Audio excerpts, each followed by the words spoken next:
एक भिखारी था जो रेलवे स्टेशन पर भीख मांगा करता था। एक दिन वो एक ट्रेन के अंदर भीख मांग रहा था, तभी उसे एक सेठ दिखाई दिया।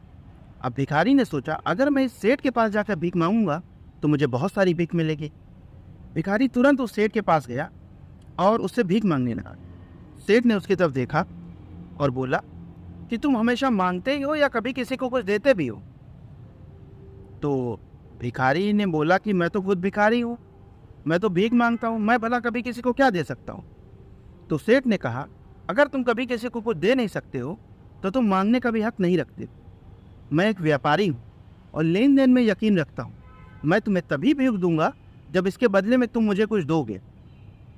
इतना कहना था कि सेठ का स्टेशन आ गया। सेठ उतर गया, मगर अब भिखारी के दिल में ये बात बैठ चुकी थी कि शायद उसको इसीलिए भीख ज़्यादा नहीं मिलती है क्योंकि वो उसके बदले में कुछ नहीं देता है। पर भिखारी ये भी सोच रहा था कि वो भला क्या दे सकता है, वो तो खुद भिखारी है। मगर भिखारी ने दिल ही दिल में ये बात ठान ली थी कि जब भी कोई उसको कोई भीख देगा तो बदले में वो उसको कुछ ज़रूर देगा। मगर भिखारी की ये बात समझ में नहीं आ रही थी कि वो दूसरे को क्या दे सकता है।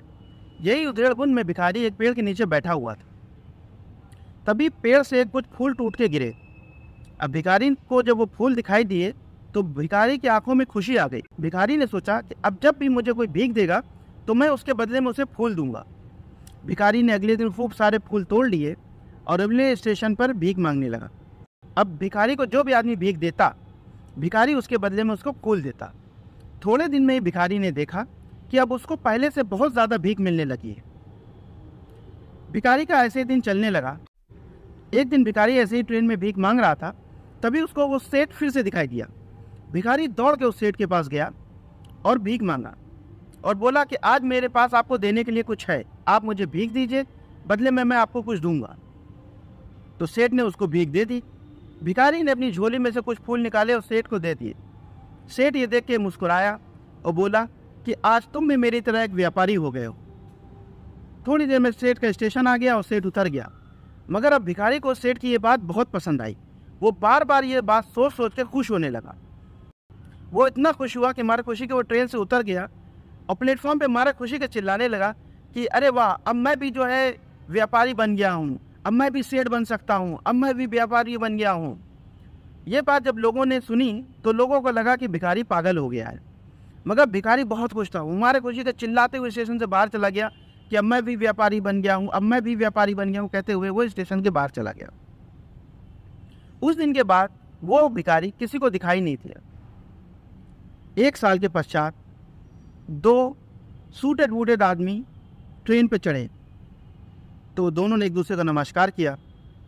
तो एक आदमी ने बोला, दूसरे से पूछा कि आपने मुझे पहचाना? तो दूसरे ने बोला, नहीं, मैंने आपको नहीं पहचाना, हम पहले कभी नहीं मिले। तो पहले आदमी ने बोला, हम इस ट्रेन पर इससे पहले भी 2 बार मिल चुके हैं। मैं वही भिखारी हूँ जिसको पहली मुलाकात में आपने बताया था कि मुझे जीवन में क्या करना चाहिए, और दूसरी मुलाकात में आपने बताया कि मैं कौन हूँ। आज मैं फूलों का एक बहुत बड़ा व्यापारी हो गया हूँ और मैं दूसरे शहर फूलों के व्यापार के लिए ही जा रहा हूँ। तो देखा आपने, भिखारी तब तक भिखारी रहा जब तक उसने खुद को भिखारी समझा। जिस दिन भिखारी ने यह मान लिया कि वो एक व्यापारी हो गया है, उस दिन वो एक व्यापारी बन गया। तो ज़िंदगी में हम अपने आप को जो मानते हैं, ज़िंदगी हमें वही बना देती है। तो अगर आपको ये कहानी अच्छी लगी हो तो चैनल को सब्सक्राइब और इस वीडियो को लाइक और कमेंट ज़रूर कीजिएगा।